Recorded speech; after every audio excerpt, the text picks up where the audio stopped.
I'm going to tell you this. I was in a 31-year relationship before my husband died, and we fell in and out of love with each other. We did not have the same amount of love from day one through day, whatever it was when he died after 31 years together. And we had to work at that. We had to work to fall back in love. All right. Welcome back to another wonderful episode of Beyond I Do podcast. I'm Margaret. And I'm Byron. Today we have a special guest by the name of G. Scott Graham, who labels himself the existential handyman.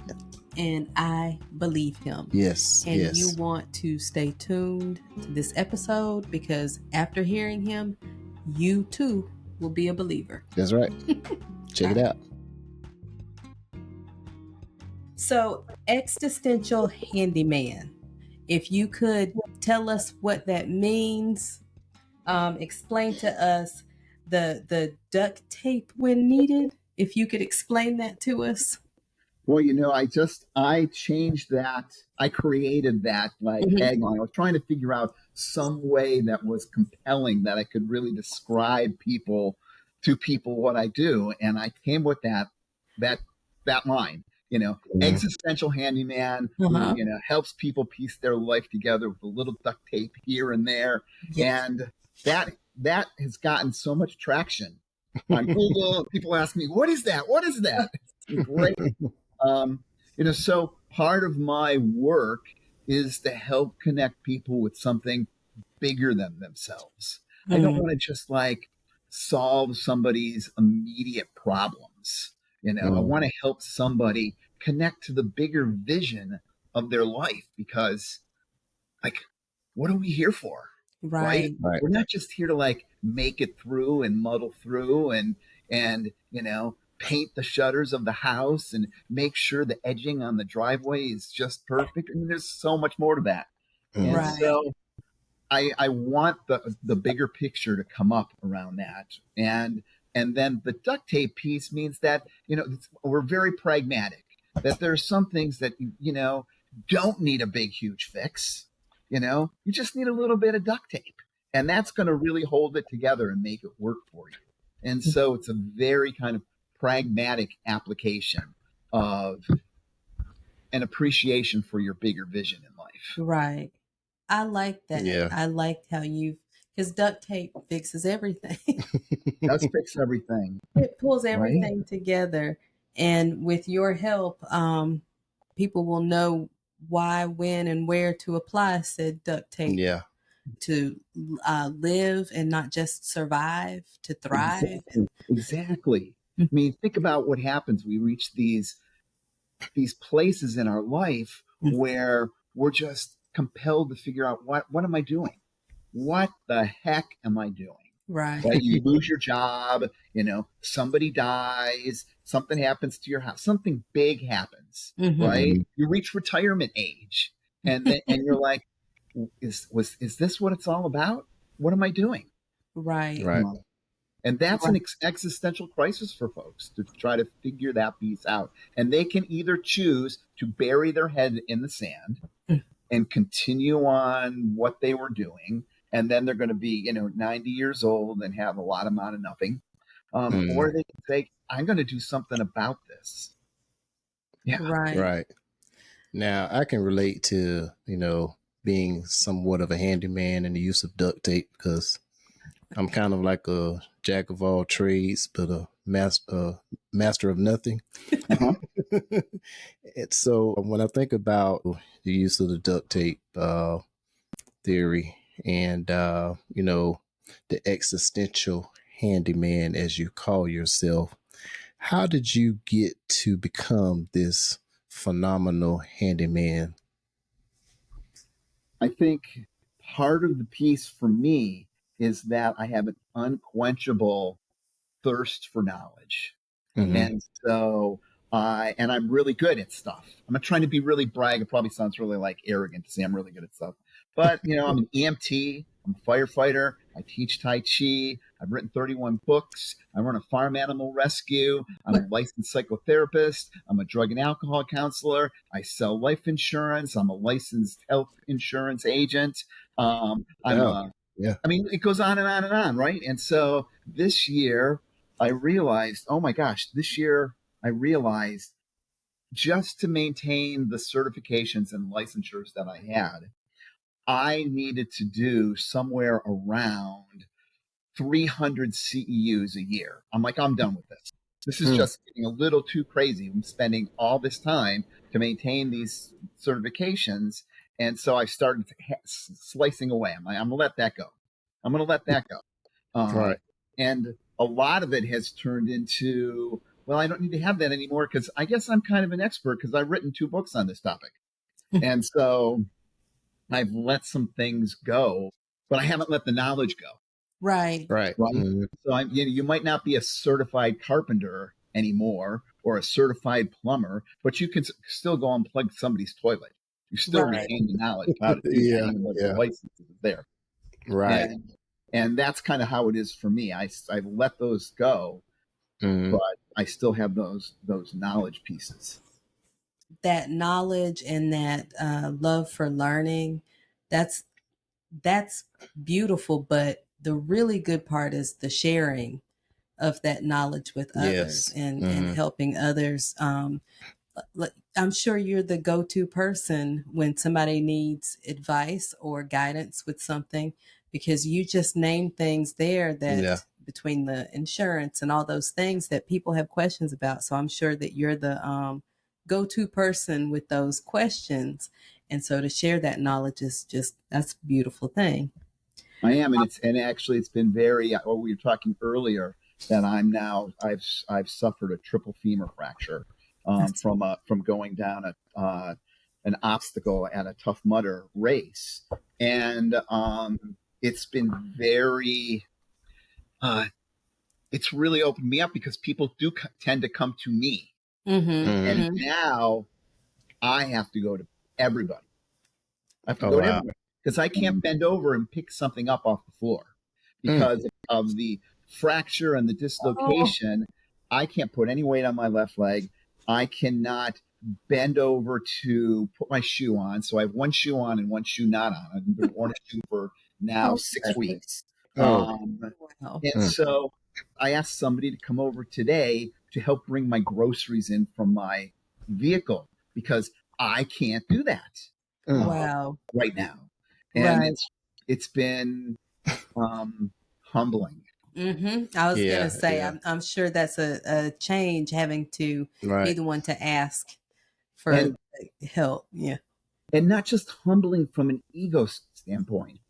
Um, the amount of support Mm-hmm. and generosity and love, Yes. it's Because you poured amazing. into people. You sown it all along, and Right. now it's time to receive some. And Right. That's it. there are times when I know there are times when you're like, man, does anybody see me? Does anybody see what I'm doing? But you know But what? then, I when bet you really need it, they're there. Right. that you have always been hesitant to Oh, receive yeah. and to let others do. And so now Yeah. you don't have a choice. Oh, yeah. Yeah. You don't have a choice. Yeah. So it seems You like are the universe exactly said, you right. know what? I'm gonna humble you right now. So I want to hear about Cleared for Love. I remember in our meet and greet, you were mentioning it, and that the idea of the co-pilot, that has intrigued me. So if you would let us know a little bit about, is that your latest book? It's I've now taken that. It wasn't my latest book. Since we talked, I've written another 4 books. Oh my And goodness. that book then I pulled because I wanted to do some revision. One of the things I've really learned and appreciated this year, and you know what? It's funny.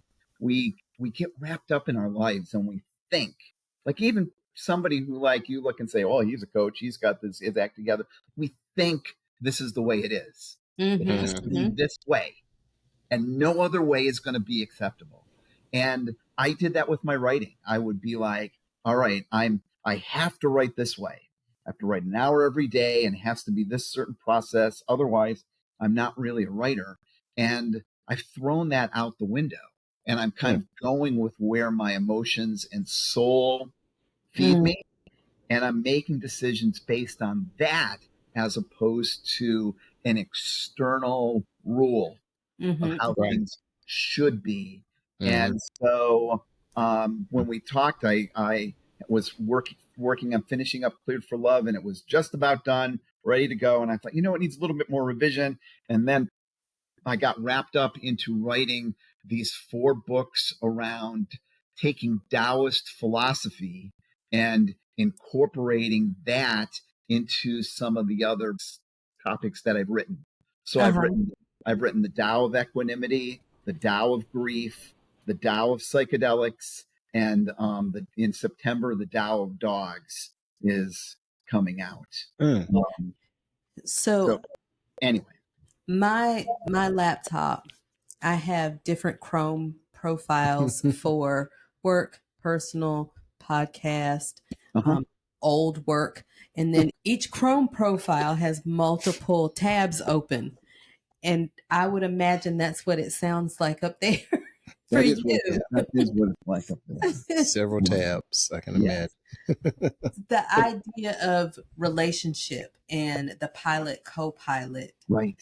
If you could explain that to us, because I think that that's not a metaphor that we've heard before when it comes to relationships, but it's such a good metaphor when it comes to relationships. It is. So if you would explain that to us. And so, a lot of times what we hear in relationships and what the advice we give is the power of negotiation. And, you have to figure out where you come. And this is the art of negotiation in the relationship. And when you talk about a co-pilot that's there in your seat, negotiation doesn't come to play. Because co-pilots don't negotiate. They collaborate. Co-pilots work together. So if you think of you're off in the plane, there's 2 pilots flying. One pilot thinks I need to go in this direction. This is negotiation. They think they need to go in this. They have decided this is the right way to go, based on all the information out there. And they turn to the other pilot and say, we need to go east. And the other pilot has also looked at the data and said, no, we need to go west. And then they have to negotiate around those points. They're like that, and this is why I think we need to go east, and this is where we need to go, and away it goes. Collaboration happens before that. It happens when the one of those 2 people, the pilot or the co-pilot, turns to the other and says, "There's a storm front up ahead." The other pilot says, "There is a storm front. What are we going to do about that?" Well, let's talk about our options. We can go through it, we can go over it, we can go under it, we can go east, we can go west. They're starting from the point where they're identifying turbulence that they're facing. Right. Here's this thing. And that's in relationships, that thing could be a feeling, it could be, this, I feel uncomfortable about this thing has happened, something's wrong. It's just turbulence. There's no decision about how to handle that turbulence. And then the co-pilot and the pilot collaborate to figure out what to do to handle that turbulence together. So there is no negotiation when you're a true co-pilot. But so many folks, either in their relationships, they focus on negotiation, or the other 2 things that often happen in relationships, if we're going to take the metaphor, the pilot gets out and, needs to go to the bathroom or something like that. Forget about locks and, 9/11 stuff and whatever. Yes, he leaves the cockpit for a second or takes his eyes off the control and comes back, and suddenly they're heading in a different direction. Right? It's fait accompli. That co-pilot's made a decision already, and there you go. You're heading. What's going on? Well, we're heading west, or we're heading east. Right? No discussion, no anything like that. And that's another dynamic that often happens in relationships. One of the parties is like, nope, this is the way it is. End of discussion. Yeah. Right? Well, there's no collaboration there. You haven't even talked about any turbulence. Yeah, I don't know how you got there. You just got there already. And then the other one that often happens is it'd be like the co-pilot turning to the pilot and saying, we're going to go east or I'm jumping out of the plane. And you're on your own, buddy. It's That's like the this ultimatum. ultimatum. That's it. Ultimatum. It's this way or the highway. If you really love me, you'll do this. All kinds of other stuff like that. None of that works because you're ignoring the turbulence and you're not working together to navigate the plane. Wow. So does that require a lot of proactive action? Oh, yes. And then what happens when we're in the midst of a disagreement and I don't quite feel like collaborating? What happens during those times when there's true conflict and I don't even want to talk to you more? Let's collaborate. How do we get to that point of, okay? That's a really hard piece. So you think about it in the, from the co-pilot metaphor, right? At that point, neither the pilot or the co-pilot are wanting to talk to each other. They're both wrestling the controls away from each other. What's happening to the plane?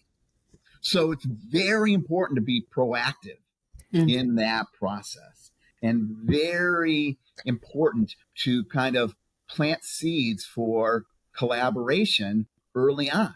And the way to do that best is to identify turbulence. So just you have to have emotional radar in your relationship, and you need to sit down at some point. Might be every day, might be once a week, might be every 3 days. I don't know what it is. You have to figure out what your radar is and how specific and accurate radar is, and you have to talk about turbulence up ahead. You have to talk about Thanksgiving in-laws right in July. Right. Yeah. And what are we going to do about this? I feel uncomfortable about your mother-in-law coming over and this thing happening and that because she did this the last time. You're talking about the turbulence, right? If you wait until, Thanksgiving, that plane's going to crash. It's already headed to the mountains because you haven't even talked about what you're doing. And right. I think a lot of times people don't think about the little things like that.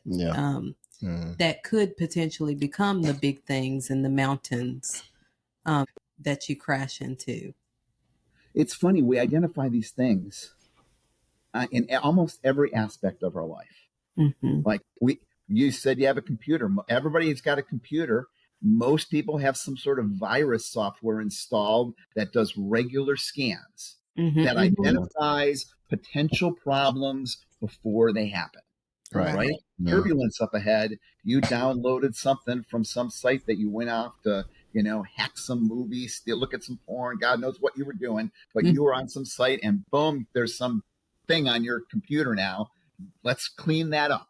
Let's quarantine that before it becomes a problem. People have that with their tire pressure sensors on their car.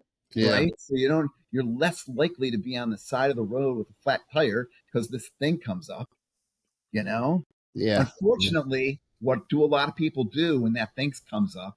They ignore it. Or they put a piece of black tape over it. Because they don't want to think about it. But we have that in so many areas of our life. Right? People sign up for privacy monitoring and credit card monitoring so that you're trying to buy a house, you're trying to work your credit card up. They're really focused on that. And then they got the house and then they don't think about it anymore. Right. Or they, suddenly they have diabetes. Right. And then they've got some thing attached to them that is giving their, phone or some sort of Palm Pilot, what their blood sugar is so they can monitor that more accurately. But they weren't paying attention to that before they got there. Right. People tend to not pay attention until the shit hits the fan. Right, and Yeah. staying in exactly. it for the life. Exactly. Mm-hmm. And I think that as a whole right now, we've lost the ability to, when it gets to that point, to be civil and offer grace to Yeah. try and get out of that point. Mm-hmm. Right. You are absolutely right. Because now it has become the norm instead of, negotiation, and instead of even, somebody saying, an ultimatum, it's become intimidation. Mm-hmm, Right. It's intimidation. You're going to bully that other person into, subjugation.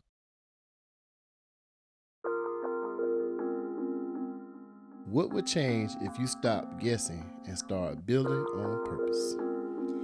If you love your partner but feel disconnected, our book was written for you. Unlocking Forever breaks marriage down into real, usable shifts.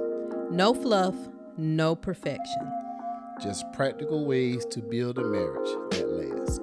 You can grab it now. Check out the link in the show notes or the description.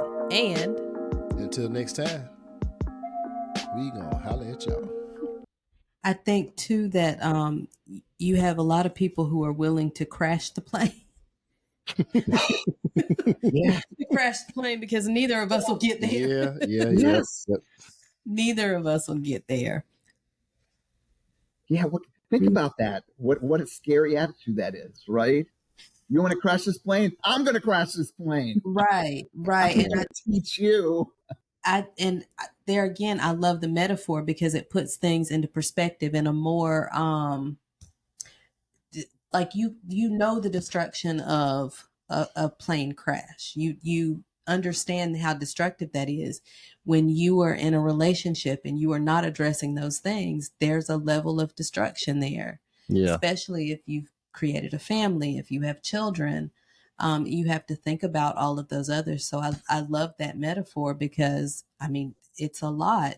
Even when you have a couple who they don't need to be together and they need to divorce, there's still so much that that you don't think Absolutely. about unless you're in that situation. Absolutely. Yeah. And the thing is that we've learned is that you have to collaborate and talk about a lot of different issues, even the tough issues, if you want to advance your relationship. And we know that, as Margaret mentioned earlier, sometimes you just don't want to have that discussion. So if there's a couple struggling with collaboration on a day-to-day basis, it's like on any random day, what are some of the tools that you can give them to help them learn to collaborate better?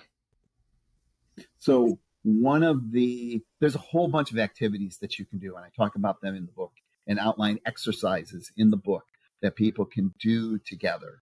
Mm-hmm. If you've got kids are a great, I know they're not an experiment, so don't send hate mail, but kids are a great experiment for collaboration. Mm-hmm. Right? You can easily catch yourselves and decide how you're going to interact with your kids collaboratively or not. If they go to one parent and that parent gives one answer without talking to the other parent, Yep. and then the kids go back to the other parent who gets a different answer, or somebody says, wait till your father comes home, or wait till your mother comes home, Right. or I'm not deciding, ask your father, I'm not deciding, ask your mother. They're abdicating their response. They're not collaborating. Right? They're like in the back of the plane. I don't know what they're doing. But they're not talking about those turbulence and what to do to solve them. Right? Mm-hmm. If you're on a plane and there's turbulence up ahead, right? The pilot gets on and says, somebody gets on, big booming voice, booming voice, says, calm, there's turbulence up ahead, focus your seatbelts, we're going to have to do this. They never get on the plane and say, oh my God, there's turbulence up ahead. You know what? We're going to go southeast, even though I don't think we should do that because the plane's going to go down in flames. But the co-pilot thinks we should go that way. And gee, I'm so sick of fighting with him. I don't know what the hell's going on. Let's just hope for the best. Yeah. right? Can you imagine being on a plane and Oh yeah, hearing oh that? yeah. And then you hear the co-pilot and the pilot arguing. Right. Do that. Don't you do that, right? Ray's yelling behind the door with the door shut. Imagine being on a plane with that going on, Oh right? yeah, Right. We do that with our kids all the time. All the time. all the All time. the time. So Mm. you got kids. This is, before you even have sex to have kids, you got to start talking about how you're going to collaborate to raise those kids. Right. And what is Yes. that shared responsibility? Those kids should not know ever, ever, ever. Mom thinks this way, dad thinks this way. Right. It's like, this is what we've decided. And Right. you're not going to get an analysis with a dissenting view from one of us. We are presenting to you as your parents. Right. Right, right. Right. And you Ours collaborate on that thing. ours Great. tried it Yeah. for years. They'd come to That. me. My answer for everything was immediately no. And then I'd think about it and sometimes I'd change it. And so they'd start going, Mom, Dad. Yeah. And I'm like, I hear you. Right. But then I Right. would hear him say, what'd your mom say? Yep. Yep. So that's something that they're gonna try it and look for weak spots. Exactly. Exactly. So Exactly. There's not a lot of stuff that you have to make an immediate decision on with your kids. And- We'll talk, your mom and I, or we'll talk about it, Right. or dad and I will talk about it, and we'll let you know in a couple days. Yeah. even if they feel that it's an emergency and I have to know now, you'll be okay. Yep. Yep. Yeah. So throughout all of this, you have not mentioned the word love because, but we've been taught that once you fall in love, that's all you need. Baloney. It's baloney. It's baloney. Why is it? Why can't we just love each other through the turbulence? We can just. We have this like romanticized view of what love is, that like love's important. Love's, compassion for another person, loving kindness for another person, looking out for them, having their back. That's important. But we just think, this is what love means. And then we hold people hostage when we have people throw out ultimatums or fait accomplis. If you love me, you do this. If you really love me, you do that, and on and on and on it goes. It becomes this tool that people use. The reality, and if you're in a new relationship, I'm going to tell you this. I was in a 31-year relationship before my husband died, and we fell in and out of love with each other. We did not have the same amount of love from day one through day, whatever it was when he died after 31 years together. And we had to work at that. We had to work to fall back in love. We had to work to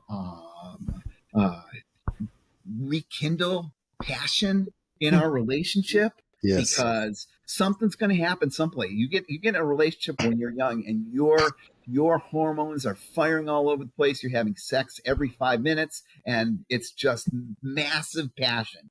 And then something happens. Somebody might get cancer. Something might have this. Some might get hurt. All kinds of life happens. And so passion goes like this and this and this. And if you say, this is what our relationship looks like sexually, and you don't talk about those turbulence when they come up, you're going to find yourself 10 years down the road sexless. And we're going to be wondering what's going to happen. And then you're going to be like, you need to do this, or that's going to happen, or I'm jumping out of the plane, and all kinds of other baloney, because you didn't talk about it. Right. The real strength of a relationship is not about love. It's about commitment. It is the pilot staying in the pilot's seat no matter what, and the co-pilot staying in the co-pilot's seat no matter what. Right. Yes. Everything else will work out. Everything else will work out. Yep. As long as you stay in the seat. I like that. We don't have a lot of people who do that these days. The funny thing is, it's funny. It's strange to me that, people continue to do marriage vows, right? And Mm, and that whole ceremony isn't about love. It's not about understanding. It's not about peace. It's not about joy. It's about commitment. Yep. And we yes. we get all of our friends around us to say to them, look, we are committed through sickness and in health, for Mm, better, for worse, for richer, for poorer. Do we really mean that? Right. yeah. Do we Yeah. really mean that? Oh yeah. If you really meant it and you were staying in the pilot seat, you'd be identifying those turbulence all the time, Right. Mm, because you wouldn't be like, I don't want to be in a shitty relationship. Let's Mm-hmm. fix this before it gets Right. down the tubes. yes. Let's And fix this before we crash into the mountain. right. And some of those things are difficult to talk about, but I mean, so is divorce. So is, Yeah. you know, so you have to decide which hard conversation you want to have. You have to be Yeah. courageous. And that Yes. goes along with commitment. Yes. You know, You that have made me to be think courageous. about the other day I was on Facebook the other day, and it was a young lady, and she basically made a post saying that, we've been together 23 years, and now my husband has become sick, and even though I don't blame him for being sick, but I have needs too. But it's like, so you made this commitment 23 years ago. Now you have sickness and health come up, and now you're struggling with it, you know. And I think the human nature, yeah, it's human to say, okay, I'm struggling with this. But, have you had this discussion with your mate instead of going to thousands of people on social media to get their advice? Because people are going to tell you anything. I wouldn't do it. I'd leave them or whatever. It's just amazing. People don't think about the commitment they made. That's why we named our podcast Beyond I Do, because, you know, Right, people say I do, and then it's all about self right, sometimes. right. There's a That, great book out there that I just thought of you as you do. It's called The Book of Questions. Mm, And the guy who came up with the Book of Questions, I just found out about this like since we talked, okay. because I'm in a relationship and we're learning more about each other. There is a Mm, Book of Questions, Love and Sex edition, and it's this pinkish red book, and it's full of questions for you to have with the person you're dating, and it's okay. all about love and sex. And it asks something like, what would happen if you had a great sex life for 30 years and then something happened and you couldn't have sex anymore? What Mm, would you want? What would you do? How would you handle it? mm-hmm. And right. you have that conversation before. It's like when I was Right. talking about Thanksgiving. You have that Yeah. conversation in Because July. before You it have that happened. conversation now. It's got Mm, questions like, um, uh, would you? Oh, it's a great one we talked about the other night. It's like, would you rather have? And both people answer the question. Would you rather have a partner or a spouse who was incredibly sexy that people and your friends just adored and lusted afterwards, but they were horrible in bed? Or would you rather have somebody that was frumpy and goofy and people were like, what is this deal with that? Why are you dating that person? But mm, they were unbelievably fantastic in bed. It sorts out like Mm-hmm. superficiality. What do we think yeah. about Yeah. Right. approval versus Yeah. our own needs?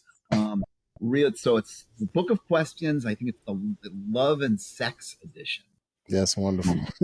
We had the conversation about, if anything were to happen to one of us to where we were the incapacitated or whatnot. Mm, And I don't, some people, I can't remember where that the conversation came out that we had that conversation, but they were saying it was odd or whatever. But my thing is, if I tell him, if something happens to me, please live your life, I've at least given him my thoughts on it right now in my right mind, so that if that were to happen, I relieve him of any guilt or questioning. Whether or not he does it, that's up to him, but at least he knows how I feel about it. So I love that, in a non-threatening way, to go back and forth with those questions, because some of those things are things you wouldn't even think to discuss. Right. But they will cause turbulence if they come up. So Right, absolutely. So you are just making sure that that's a way to avoid those turbulence. There's like 200 questions in the book. So we'll be on the phone and we'll like reach, that silent point in the phone where like, well, I guess there's nothing else. I'm like, wait, give me a number. And then, open it up. number. I like it. I like that. I like that. We're going to answer right now. Okay. Yeah. Well, think about that. That would be something that you could do like throughout the day, kind of like, okay, think about question 27. Right. And we'll talk about it later, kind of like give yourself something to talk about. That's a good idea. I like that. Yeah, I like that. The 4 patterns that couples fall into in a long-term relationship. Those are the ones that we were just kind of talking about. Either negotiation, they negotiate, so they reach those points, or they reach that point of ultimatum, or they just do it themselves. Those are the 4 typical patterns that people fall in terms of their communication style. And collaboration is the one you want to fall in. That's where we want to be. Nurture. Yeah. That's where we want to be. And I love the practical things, the questions, the that curiosity beforehand, before the turbulence, preparing before. It's a fun thing to do. You probably have this in your town. You're in the South. Do you have any escape rooms in your area? Yes, You know what I mean? So escape rooms are a great collaboration exercise to do. Yes, You want to know what your relationship is made of. The 2 of you should just trot into an escape room together and have them turn on the clock and try to get out. Because let me tell you, those patterns are going to be right there in the forefront, like lickety split. Wow. Yeah. I can imagine that.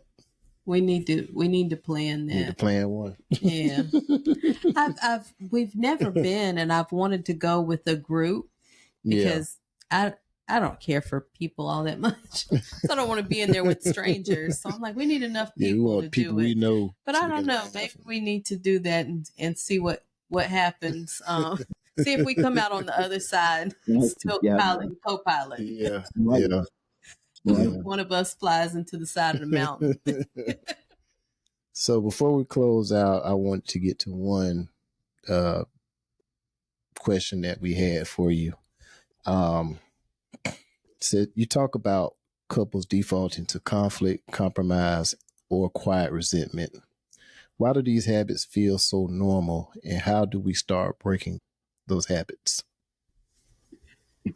It's unfortunate because it seems to be getting more and more normalized. Yes, it is. Yes, it is. Especially in this political environment today, people are locked and loaded, ready to trot over everybody. Yes. And, where it has to start is how we really treat other people. Really. And it's that existential piece of what kind of person am I on this planet? Am I here to, and it's a collective piece, because if you think that, if I'm going to be open and flexible, that this person's going to now take advantage of me, right? There's this group of people that are willing to seize this and send in, God knows, the National Guard, this, that, or the other thing. If I don't stand up with the same amount of vociferous vilification and bullying that they are, right? We just are going down this spiral of hate with each other. Yes. And you don't even, it's not just in the United States with our current political crisis, if I can call it that, that's going on. You see that in other countries. You see that in Russia and Ukraine. You see that with Palestine, Israel. You see that all around the world with people who are just bullying and trying to intimidate their way to what they think is success. Right. Exactly. And one piece that may help, I try to do this and try, because and that elicits some compassion in my heart towards those folks. And I try to remember, you can think about this for yourself. Before you yell at somebody, if you're mad at somebody, and before you yell at them and you're really angry, think about all of the internal pain you have to create inside your heart, inside your soul, for that to erupt at the behavioral level. Right? People aren't just calm and then suddenly they're, screaming at somebody. There's some heavy stuff going on inside before that happens. And there's a source of compassion there. When I see somebody who is so toxic and angry and combative, to remember that we want to think that, oh, that's how they are. But there's some stuff going inside. They're not very happy. They're not joyous and then assholes to people. Right. Miserable and assholes to people. Right. Yes. Right. In the middle of the night, they're miserable and they're not happy. And there's angst and agitation and depression and anger and all this other stuff that then comes out in these, toxic ways. Yes. And that helps me to remember that with other folks. I'm not successful at it as I'd like to. I'm not either. But we're all struggling with that giving grace, because immediately when someone when someone attacks someone, just whether it's physically or with words, I am hard up against the attacker. I don't want to think about what they went through an hour before. I just want you to leave that person alone. Just leave them alone. And it's hard to try to give that grace, but you're right. You have to think about, there's an underlying feeling that person is going through. And we just started calling them crazy now. Or Karen. So, and that's your goodness and light shines through. And what I took from that is that when we are that example, that's what, even if the person comes back at us in a negative way, we were still that example. Somebody is watching our reaction and our compassion, and they are going to hopefully mimic and mirror that. So, we thank you so much. Yes, it was a pleasure meeting you the first time. It was a pleasure talking to you now. I am so sorry about your injury. Yeah. However, I am glad that you are now in a position that others have to come to you and assist. Right. You can receive some of that goodness you've been giving out throughout your life. And for the listeners who want to learn more and I'm going to say they want to learn more. They want to go and explore, because there's something there for everybody. Yes. Where can they find you online? All they have to do is look over my name right here, G. Scott Graham, and Google that, and Google will serve you a podcast. They'll serve this podcast that I've been on. You'll see books. I've written 31 books now, and you'll see those books. You'll see articles. I've got posts on Medium, all that stuff. I'm all over the place.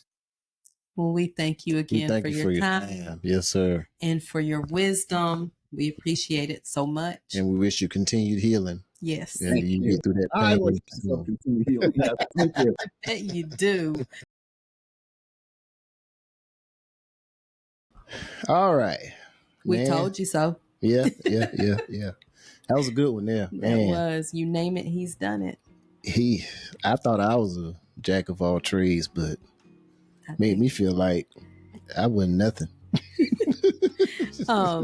And we are going to make sure and include his information. But I promise you, you want to go to his website. Yes. You want to Google G. Scott Graham. Go to his website. There's a little bit of everything on his website. Yeah. And we got to get that book. Yes. Book of questions. Yes. Let's see what you. Anyways. See how you. Until next time. Until next time, we gonna holler at y'all.